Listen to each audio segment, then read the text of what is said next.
નર્મદા જિલ્લામાં ભાજપ દ્વારા પ્રગતિ પથ યાત્રાનું આયોજન કરવામાં આવ્યું હતું। યાત્રા દરમિયાન જિલ્લાના વિકાસ, પર્યટન, પર્યાવરણ સંરક્ષણ અને આધુનિક સુવિધાઓના પ્રતીકરૂપ વિવિધ સ્થળોની મુલાકાત લેવામાં આવી હતી। આ યાત્રામાં રાજ્યમંત્રી ઈશ્વરસિંહ પટેલ, સાંસદ મનસુખ વસાવા, ધારાસભ્ય ડોક્ટર દર્શના દેશમુખ સહિત ભાજપના આગેવાનો જોડાયા હતા। તો મહાનુભાવોએ સ્ટેચ્યુ ઓફ યુનિટી ખાતે સરદાર સરોવર ડેમની મુલાકાત લીધી। ત્યારબાદ સરદાર વલ્લભભાઈ પટેલના ચરણોમાં પુષ્પાંજલિ અર્પણ કરી રાષ્ટ્રની એકતા અને અખંડિતતા માટે તેમના અમૂલ્ય યોગદાનને યાદ કરી કૃતજ્ઞતા વ્યક્ત કરી હતી।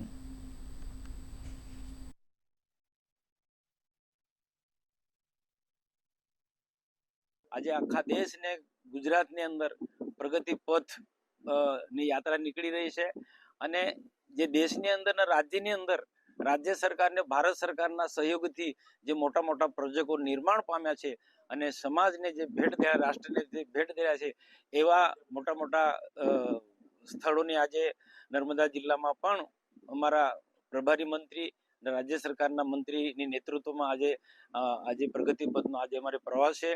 છેલ્લા 25 વર્ષથી એટલે કે 2001 થી 2026 ની વાત કરીએ ને, એક પણ દિવસની રજા પાડ્યા વિના મોદી સાહેબે આ દેશની અને ગુજરાતની જ્યારે સેવા કરી, ત્યારે આપણે મોદી સાહેબને આયુષ્ય સારું રહે અને એમના સમયની અંદર હજી પણ ખૂબ વિકાસ થાય એવી પ્રભુને પ્રાર્થના કરીએ છીએ।